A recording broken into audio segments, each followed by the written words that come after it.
Kas ir tāds trakākais, kas jums ir? Jo jums klienti droši vien ziņo, vai ne, par tām krāpšanām, un jūs pēc tam tos incidentus kaut kā risināt.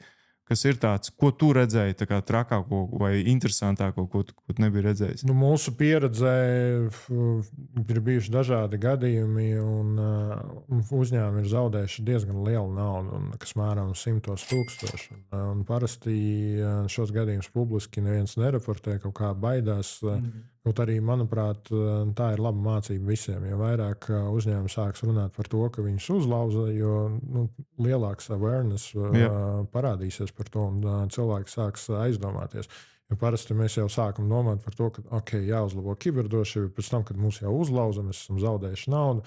Bet mūsdienu apstākļos, tad, kad AI attīstās, mākslīgais intelekts attīstās tik ātri, uzbrucēji pielieto tos rīkus diezgan plašā mērogā, domāju, ka mums visiem jāsāk domāt jau, kā mēs izglītojam savus darbiniekus un paši sevi.